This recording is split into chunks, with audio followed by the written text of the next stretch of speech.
Ja Rule's Fun Time Spectacular Feet Friendly Geordies, and today is a very special episode because I don't think we've mentioned them ever before on this channel.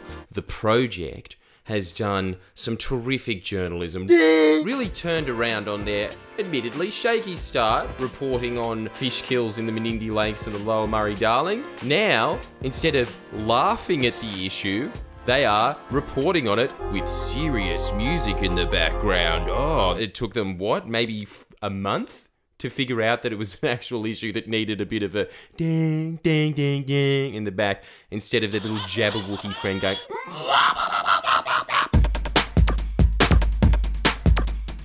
Back to the Sunday Project. Does she know she's not 19? And for most of us, we're aware of how much water there is in the cities, but there is not in the country. And that's prompting many to ask the question, does cotton farming have a future? Oh, yes.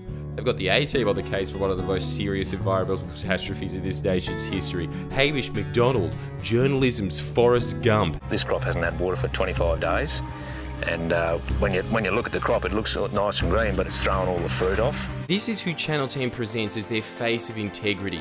A man who is clearly struggling to understand basic concepts. You can see his mind working at 130 capacity just to understand that, hang on, it looks green, but there's a drought on. What's going on there? There's been no water drawn from the Moonee River near Ed's property for 11 months. Back then, there was enough water to sow 2 300-hectare crops, but there's now only enough to finish off one. Oh, my heart goes out to this poor farmer. Instead of being able to farm 600 hectares of cotton, he can only farm 300 hectares of cotton. God, no one's doing it harder in a country that is basically a desert. Ed's other water reservoirs are so dry, he's using them to try and grow feed for cattle instead. Hang on, this is what this sad music is about. Instead of getting a cash crop, he now has to feed cows with that water instead, which is just more cash, but a little bit less cash. Feeding distrust of irrigation farmers is the question of honesty, following a string of cases where farmers have been accused of stealing water. Accused and proven, beyond a shadow of a doubt. We've all seen the fish kills in Menindee this summer, and many locals there are blaming cotton farmers upstream and the water they draw for irrigation. Dead fish, a massive stink. Oh, sorry, I've got to stop. Oh, you forgot the laugh track this time, guys. Where's your... Hamish McIntyre is chairman of Cotton Australia. He's got a property on the Bellin River in southern Queensland.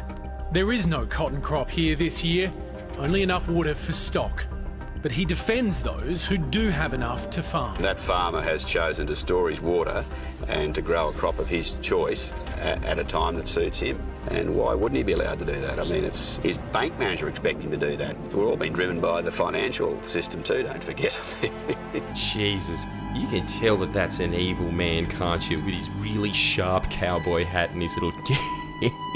And on top of this, they keep putting it in this thing of like, yeah, but they're legally extracting it. They have not shown a single farmer. There is pictures of them sitting in dams going, no fish, good cotton, fuck yeah. He is the CEO of cotton farming in Australia. They are the ones that have been petitioning the government to build a pipe to Broken Hill because they want to farm more cotton in Broken Hill. Legally, cotton farmers take out 20% of the water in the Murray-Darling. You're only allowed to take about 1/3 of the water out of a river system before it starts having an ecological impact. And that's the legal amount. It wouldn't surprise me if cotton farmers are taking 40% because there's a lot of water that is unaccounted for, and they're the ones that have these huge, massive pipes that look like shit that you see in the movie Oblivion. Keep in mind, these laws have been written by Penis Head. I don't understand why he wasn't instantly arrested for corruption as soon as his ministry portfolio included water management and primary industries at the same time. It doesn't make any sense that they are sitting here interviewing the CEO of cotton farming going, yeah, well, it's all the legal amount that's being pumped out, because you are the ones that are writing the laws. And still, with you writing the laws, you are still illegally pumping out water, and you have your cronies in water management sitting there making sure that it is illegal for you to be prosecuted for taking even more than your your quote-unquote fair share that you determined was the fair amount? Well, it's legal, so Hamish McDonald is on the case. Cotton farmer Chris Lamey has a very different view of his industry. But how much do you actually have? 0. You have no water. No, and rightly so. Yeah, and they show one responsible cotton farmer. That's fine. Good on him for being that one responsible cotton farmer. But his next door neighbour has 30 fucking vats taking out way more than their fair share of water. Right fucking there. Sounded a bit too John Oliver, didn't it? No! Do you think as a country we're managing our water properly? No way. So when you see things like the big fish kill in Menindee, what do you... Maladministration. Yeah, good on him. And of course the project doesn't go on to say why there is maladministration. Smaller farmers like this guy probably do the right thing, but there is huge international conglomerates that are sucking out 20% of the water of the Murray-Darling legally in drought. God knows how much illegally. No matter what you think of the politics around all of this, it's clear that something isn't right. Yep, so it only took Hamish McDonald 1 month and 5 minutes into his own story to conclude that something isn't right. Still can't put his finger on what is the problem.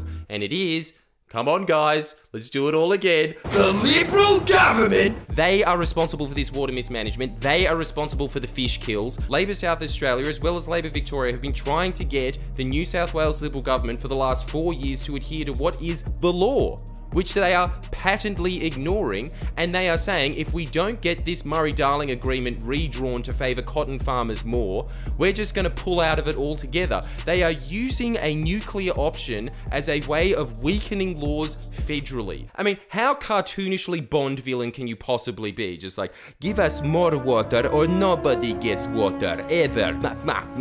They're basically Mount Franklin ISIS. Extraction should be the last problem for the river, you know. I think it's got a lot more jobs to do than irrigate crops. I really like this cotton farmer though as a guy. He seems like a really decent, concerned individual, and he reminds, I think, everybody watching of their Year 4 teacher. I think something that is worth remembering, you met Ed there, who was on that property that the senator flew over and took pictures of. You know, that's had a huge impact on him and his family. He had the whole of Australia sort of piling in on him and his farm as an example of why cotton doesn't have a future. But you've got to remember, he's taken the water that he's been allocated. I can't prove this, but it would honestly surprise me more if that wasn't paid for by Cotton Australia. This is essentially what they're saying. Despite the fact that the Labor Party has commissioned a scientific inquiry into it, where we have PhD water science experts saying, yes, this is a result of theft. Large-scale water theft, which resulted in this, and they're still sitting there going, yeah, but, you know, some of those tweets. See, the real story here of 1 million fish dying instantly is that a bit of banter's alright, but sometimes it goes too far. What are you, that one guy that ruins boys' night every single season of Married at First Sight, are you, Hamish? Now, moving on to the source of news that everyone goes, oh, SBS isn't that bad.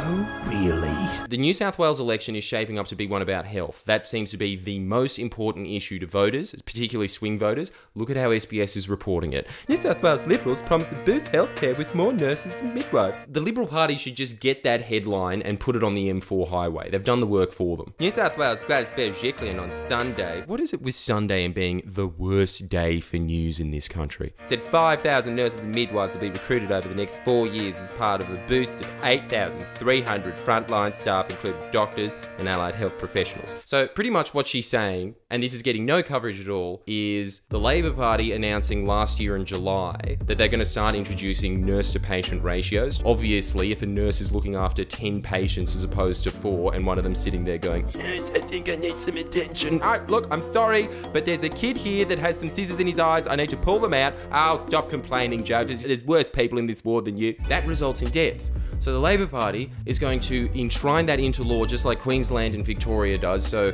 that those nurses will be placed where they are needed. This 5,000 nurses, the fact that she's just come up with a number that grabs headlines and then they're just going to plonk those, I can guarantee you, exactly where they need them to win votes in marginal seats. It'll have nothing to do with how many people are actually in the hospitals. It'll have to do with the fact that, oh, well, you know, there's the seat in St. George that we need to win, so 1,000 of the nurses there. So this is basically, again, The government paying for advertising for itself. That is what the SBS and the ABC does. And furthermore to this, the only hospital that New South Wales Liberals have built in the last 8 years is a private hospital that they built with public money. This is what they do all the time when they're in government. They get public money, they build the hospital, then they give it to private administrators where they still give out public money. When it's privatized, they're still giving out public money to it, but they get private administrators to make it more efficient, i.e. cut it back to skeleton staff. There was cases of them asking doctors, can you work 110 hours a week? Is that safe? Yeah, that's fine, isn't it? They have also signaled in 2016 that they want to privatize 5 more hospitals, which has been a total failure. Even if you're talking about cheapness, it's 3% more expensive per customer. For the actual treasury itself, for the state government itself, it's 3% more expensive for each person that is in a private hospital as opposed to a public hospital, but they still want to privatise those. They've just taken it off the agenda now because they know that there's a real chance they could be unelected this time. It's a 50-50 scramble, but this is the thing that is going to get them unelected. Make sure that you press like, share, and for the love of God, please tell the people that don't give a shit about politics you know exactly what Gladys Berejiklian is up to in this state. You need to spread messages like this and not sit there on Twitter to your other friends going, I can't believe they're fucking up festivals. There's fucking DJs there. I don't know where else I could find a DJ except my iPod. Gladys Berejiklian secretly privatising the hospital system is a better slogan than, where's my dingbats? Please share and comment below. Comment.